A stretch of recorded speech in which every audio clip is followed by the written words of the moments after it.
Hi guys, welcome to Year 12 Biology content. So this is Unit 3 and we're going to start with the subject matter of biodiversity, and this is part 1 of the series looking at biodiversity. So let's get going. So the learning goals for this video, number 1 is to recognize that biodiversity includes the diversity of species and ecosystems. The second goal is to determine diversity of species using measures such as species richness, evenness, sometimes referred to as relative species abundance, percentage coverage, percentage frequency, and Simpson's diversity index. That will be our second biodiversity learning goal. So to begin, biodiversity, what is it? You can get this definition down. So biodiversity is the sum of all biological variation, including genetic, species, and ecosystem variation. Now, you just basically have to recognize that. That's part of what that first learning goal is, so you can just recognize that that is what makes up biodiversity. So you have an understanding or an acknowledgement of that. So let's go through this a bit more. So a species, what is a species? Well, as a basic definition, a species is a group of organisms that share a gene pool. So all members of the same species can breed with each other and produce fertile offspring. And we'll look at that in greater detail later on when we consider species. But that, to begin with, is what you need to know. So sometimes it can be a bit confusing. So you look at these two guys here, these lorises. I think they're cool animals. You got the slender loris and the slow loris. Now they may look very similar, but they are two separate species. This guy and this guy can't meet one another at, a rainforest party and all of a sudden decide, hey, let's make some babies. Okay, it's not going to work for them. All right, so they're two different species. And that's kind of what separates them. They cannot breed and produce fertile offspring. The first bit of biodiversity that you need to acknowledge is that biodiversity includes species diversity. So species diversity refers to the number of species. And later on we'll give that a fancy term which we call species richness. So biodiversity, you have to acknowledge that includes species diversity, which is simply the number of species. Fancy term, species richness. And in Australia, we have one of the most biodiverse ecologies in the world. We have more than 7,300 species of native vertebrates. So we're very fortunate with the biodiversity we have here. And I guess as we look throughout this unit, the importance of protecting that biodiversity and what that means for us is something we'll get into. Another aspect of biodiversity, although not specifically in the syllabus, but it does make up biodiversity, is genetic diversity. So genetic diversity is simply the range of different genes within a species. So each species will have a range of different genes, and the greater the range of those genes, the more stable and healthier that actual population is. So that's another aspect of biodiversity you have to consider, is genetic diversity. And the last one is ecosystem diversity. So let's begin. What is an ecosystem? So an ecosystem is a biological community of interacting organisms and their physical environment. So wherever you have living organisms interacting with the physical or non-living part of an environment, you have an ecosystem. So yes, your hair is an ecosystem. You have living organisms, bacteria interacting in the physical environment. A small puddle or pool, that is an ecosystem. If there's some living organisms there interacting with the physical environment, and an ecosystem could be a big lake or a rainforest, okay? So you can have ecosystems that are quite large, but within that ecosystem, you can actually have these small little micro ecosystems going on there. So a simple way to look at an ecosystem is simply all the abiotic, which A in biology means non-biotic, means living. So all the non-living factors and all the biotic, so all the living factors. And that's what makes up an ecosystem when you combine all of those abiotic and biotic factors there, encompasses an ecosystem. So to consider biodiversity, you do have to acknowledge that biodiversity is not only made up of species diversity, it also includes ecosystem diversity, which is the range of different ecosystems in a particular location. So if you look here, we've got a waterfall. This is Hopetoun Falls, which is in the Otways rainforest down in Victoria. And you can see that you have this rainforest ecosystem. But within this ecosystem, you would have different organisms living within these ferns up here, okay, interacting with the physical environment. You'd have organisms like moss and that interacting with the rocks, and organisms that would live in this stream going through here. So they are all other ecosystems within that broader, larger rainforest ecosystem there. So to consider biodiversity, why is this so important? Why are we spending a whole subject matter talking about it? Well, biodiversity, it contributes to the function and stability of ecosystems. And when we consider ecosystems, high diversity ecosystems tend to be more stable and resilient to environmental change. So a rainforest here is an example of an ecosystem that has a high biodiversity. There is a large number of species. There's a lot of different ecosystems within this rainforest, so little ecosystems going on. So that has high biodiversity, and they tend to be more stable and resilient. Where you have other ecosystems such as a desert which has a low biodiversity. There's very few numbers of species that are occurring there, and there's not a large amount going on. Okay, you've got your sand dunes and maybe a few pockets of plants here and there, potential of an oasis. But if you have low biodiversity, well, that's going to reduce that ecosystem stability and resilience, and therefore it's more likely to change if there's certain events and things that actually occur to it. So biodiversity is really important, so we can actually look and consider how stable and resilient that particular ecosystem is. So to determine our biodiversity, we can do this through looking at a variety of different things. So determine the number of species on the planet for scientists is actually a challenge. If we want to actually look at how diverse our whole planet is, it can be challenging, and there's estimates of up to 10 million different species that exist on this planet. So currently there's approximately 1 million animal species, 200,000 plant species, and 45,000 species of fungi that have actually been named, therefore classified. We're aware of them. But this is a big challenge for scientists, and we're going to look at some of the methods which we can actually determine the diversity of species. So there's 5 common measures that are used to describe diversity of species in an ecosystem. The first one is species richness, where if you have a good memory, you'll already know what that's about. Second is relative species abundance, which is sometimes referred to as evenness. In a variety of textbooks, you've got percentage cover, percentage frequency, and last, Simpson's diversity index, which we won't actually get to in this video, but you'll get to it in the next video, part 2.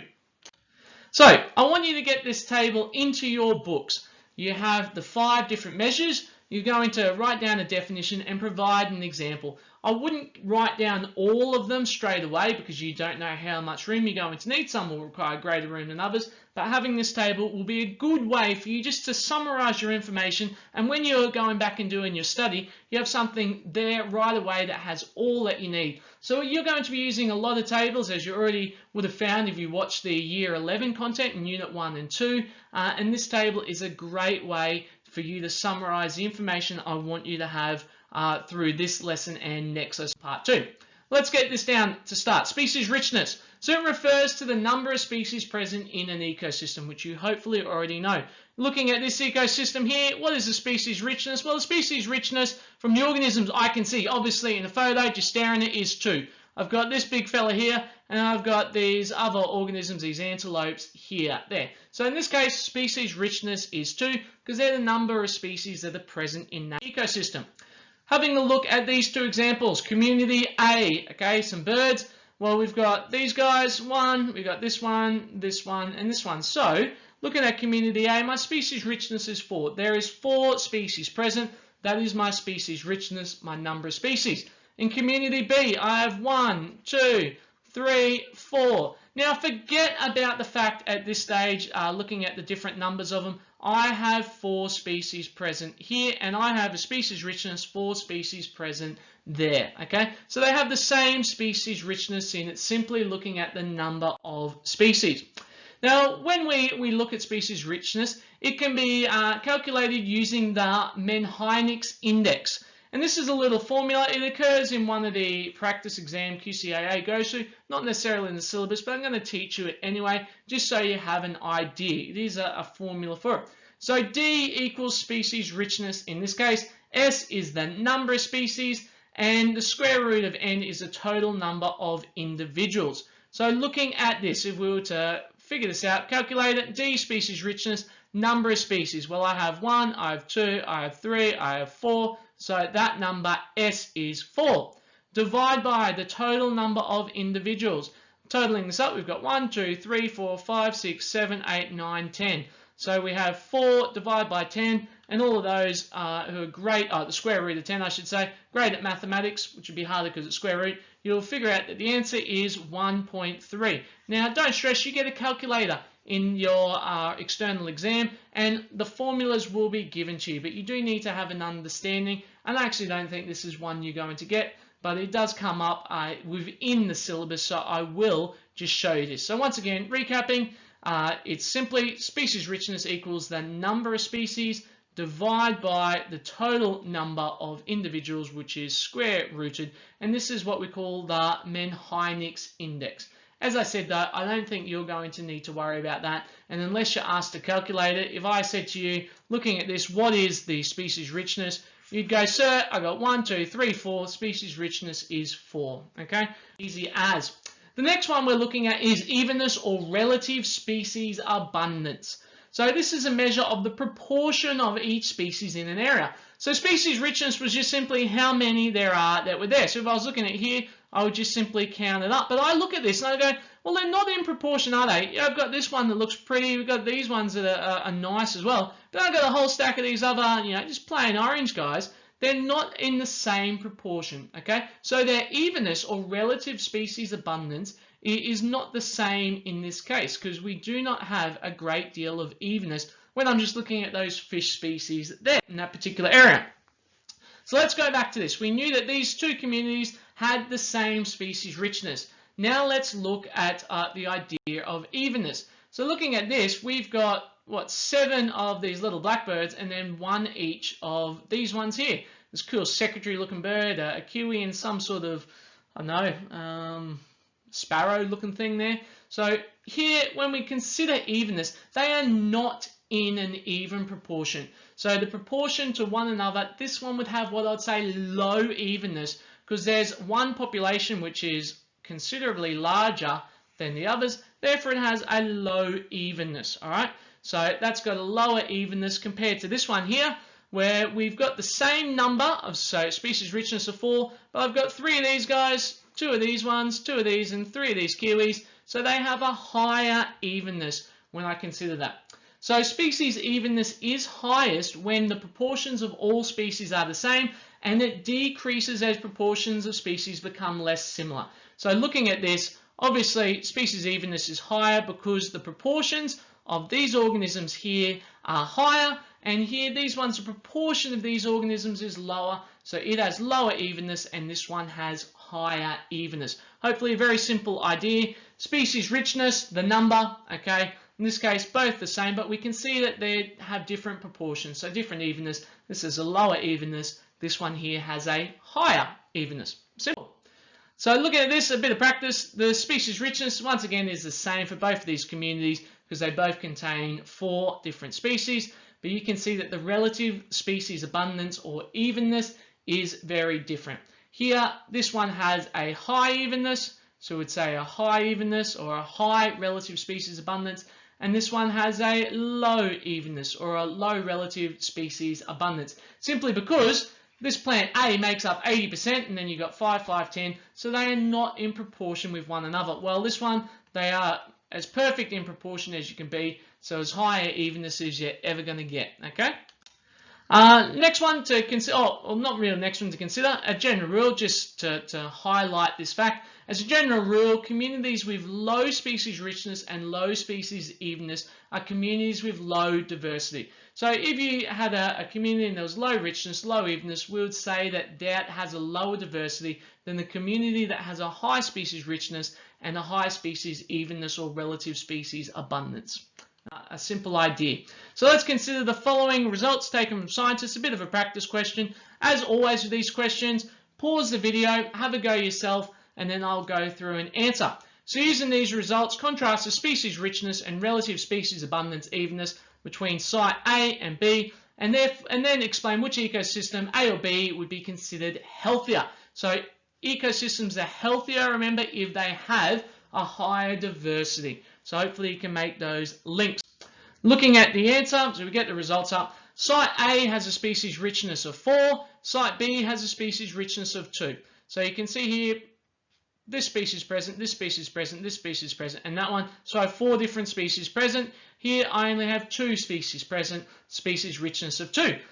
Looking at the proportions, you can see that these numbers are relatively even. We've got one that's a higher proportion, but they are all relatively even compared to this one, where there's one which just makes up pretty much all of them, and one that makes up very few, and then here you don't have any of them at all. So there is a greater evenness in abundance amongst species in Site A, with species A 15, 13, and 12 being represented in very similar proportions. And you'll see me use this word a lot, it's proportions, because that is an important one.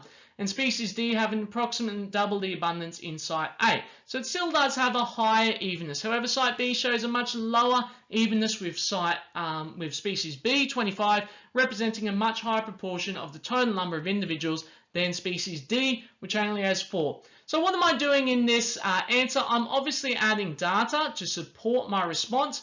I'm specifically referring to species from, so I'm not just dropping numbers, okay? I'm being very specific, and I am actually answering the question. When you read this, you can tell I've answered exactly the species richness, and I've made a comment on the evenness, okay? And I've given some evidence why, similar proportions, and here a much higher proportion of the total number. And I'm loving this word proportion when talking about evenness or relative species abundance.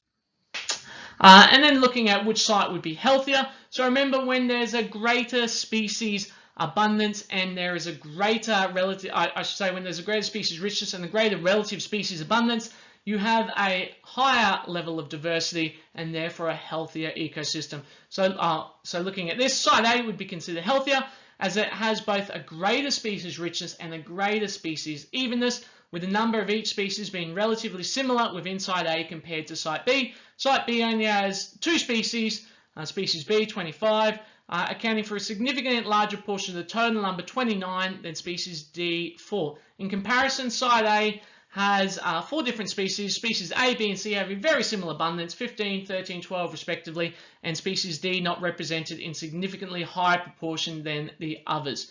So here I've given some evidence of evenness, richness, and the key bit here I'm using some data. Now this is more of a data test style question, but you may still get some of those type of things in the actual practice exam as well.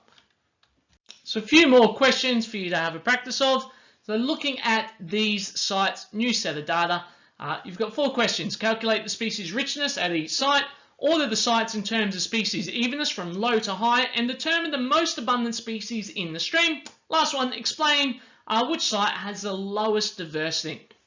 So pause the video, let yourself have a bit of a go practicing this, and I'll go through an answers just to check that you get these concepts I've been teaching you. So going through the data, number 1, calculate the species richness at each site. Site 1, well, I've got 6 species present, so 1, 2, 3, 4, 5, 6. Site 2, I've got 5. Site 3, 1, 2, 3, 4. So that is my species richness, which is simply the number of species. Order the sites in terms of species evenness from low to high. When I look at these, they're all relatively in similar proportions. This one has one that's a bit higher than the others. This one as well. Some of these are a bit lower. So you're going to have less evenness here. And this one's just ridiculous. 100 and then 43 and then 5. So it's clearly the lowest evenness is Site 3. The next one is Site 2. And the one that has the highest evenness is going to be Site 1. So hopefully that makes sense. And remember, guys, you were looking for the proportion of those different organisms there. And clearly Site 1, the proportion of those organisms is closer. Site 3, the proportion of those organisms is much further away. So question 3, determine the most abundant species in the stream. So looking through this, it doesn't take a genius to look, well, if I've got 100 here and 78 there, 40 there, it's actually the most abundant in every site. So it's going to be the black fly. So when we consider abundance, it's just whichever organism has the greatest total number. So the black fly is the most abundant, and I've got a total of 218, and you will notice all the way throughout I am giving data. So this is higher than the freshwater shrimp. So I'm doing some comparisons as well, bloodworm, just to try and really highlight the fact that I'm answering this question completely. So I give the total, and then I do some comparison to some of the other data that is present there. And the last one, explain which site has the lowest diversity. So going back to the idea that when you have a higher species, relative species abundance, okay, so evenness, and a higher species richness, you are going to have a higher diversity.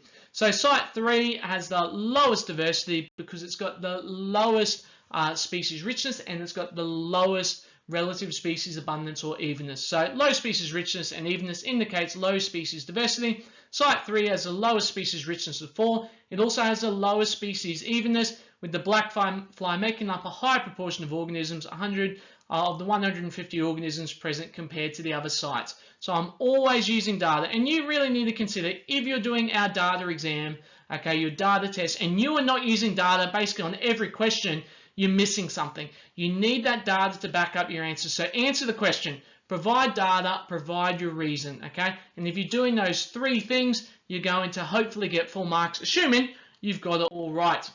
So the next thing you put into your table, so we've looked at relative species abundance, evenness, we've looked at species richness. Now we're looking at the third thing, which is percentage cover. So percentage cover is the estimate of what percentage of an area is enclosed by a quadrat is occupied by each species. So in biology, we'll often use quadrats, okay? So these are these squares. Sometimes they can be gridded, sometimes they might not. And they allow us to, I guess, examine a particular area and hopefully randomly selected to determine what organisms are there. Now, when you consider percentage cover, things like grasses are very difficult to go, well, I've got 5 of those grasses there, when they just cover a certain area. So those grass-like species or those low-growing spreading plants tend to use percentage cover rather than, say, species richness or counting the number of them.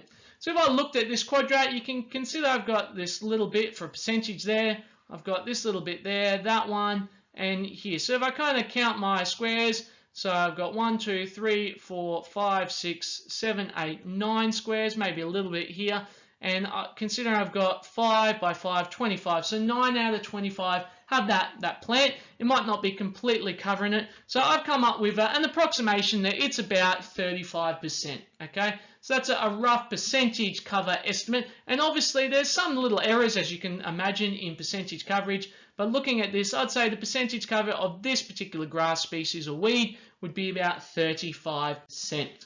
Have a go yourself here. So determine the approximate percentage coverage to the nearest 5% for the following plant species. So we've got A, B, C, D, and E. You're kind of just sneaking into the quadrat. So I want you to do it from that quadrat there. And I've given up some percentages. So you've got A, which is 20%. Kind of rationalized. That's about 1/5 of that area. B, I've said 5%, C, 10%, D, 5%, and E, I've gone 0, closest 5%. No way I can call that little bit there 5%. So I hopefully get the idea of percentage coverage. It is a bit of an estimate. They are approximations. You might have had similar to that. It might have been slightly different to me, but hopefully you're getting the idea. Now, this is another way that I can look at the diversity there. If I can't count the individual organisms, because they might be a grass, I don't know how many they are, I can use something like percentage coverage for those low-growing organisms to get an idea of the abundance and even distribution of some particular organisms. So that is one method using percentage coverage.